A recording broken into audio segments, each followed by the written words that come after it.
16-year-old Michael Bakke enjoys the sport of golf. It's more relaxed. It's not such an intense sport. Younger brother Ryan spends his falls on the gridiron. Just always played football since fourth grade. 2 years apart, the Bakke brothers are highly competitive in everything. Yeah, I beat him in golf. Yeah.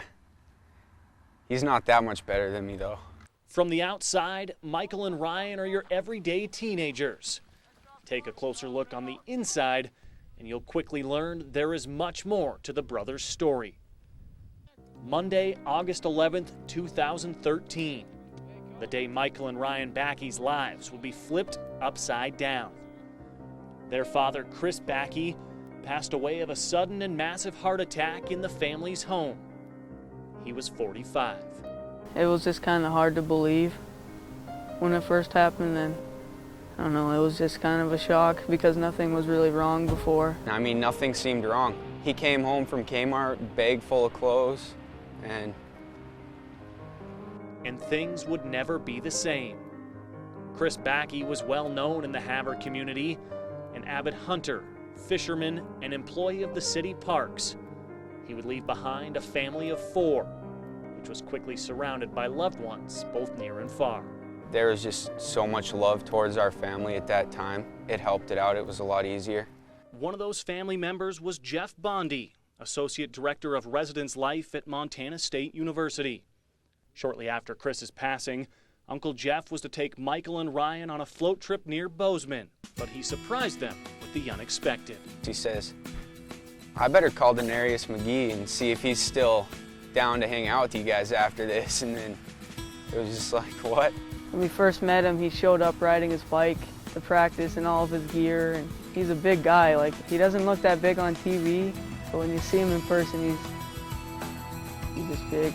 On this particular Saturday, McGhee would spend his time right here on the sideline after suffering that separated shoulder.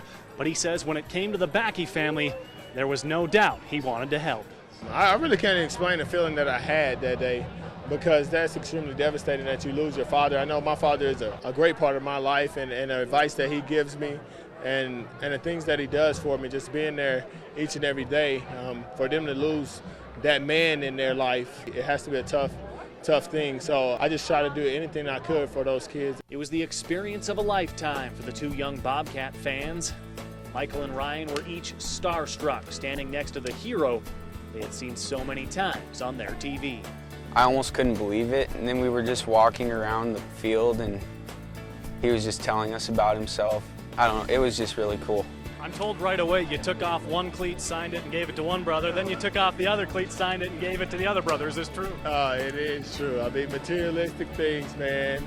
I mean, if you can give anything away, it's my senior year, anything I can give away, especially to guys like that had something like that happen in their lives. I mean, I'm going to do it for sure. McGhee got the entire Bobcat football team involved.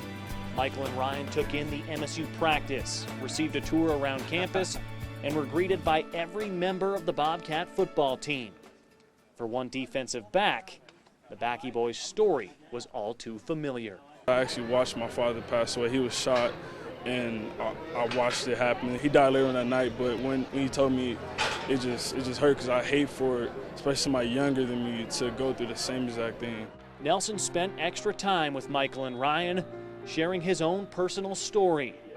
Just 5 years removed from his own father's death, he told the Bakkes the best advice he could offer was to look to a higher power. I told them to get into church and make sure that their Heavenly Father is very active in their life, because he's always there. Because you may not have a father present that you could touch, but you can always have a father you could talk to, and that's your Heavenly Father. It's a teenager's dream to meet the athletes and heroes they grow up watching on TV.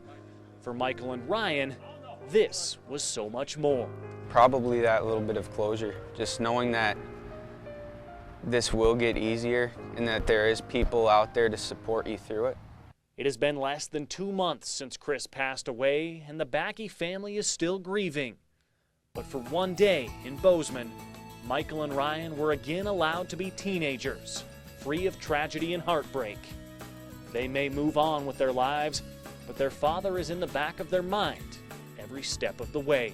I'm just kind of excited to go on and do the things that my dad wanted me to do, like play basketball, go to college, and just kind of do everything that he wanted me to do.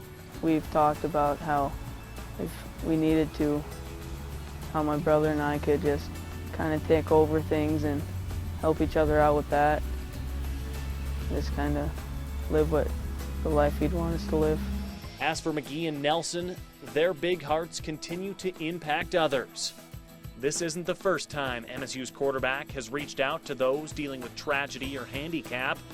He says it is those instances which offer more reward than any touchdown or championship ever could.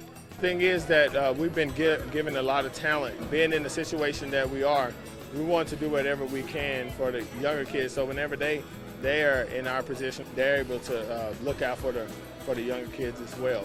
So it's just kind of being a role model and doing things for others. It's not all about ourselves. It's not about this game. Like I learned, the game can be quickly taken away from you. It's the relationships that you have with people. Richie Melby, MTN Sports.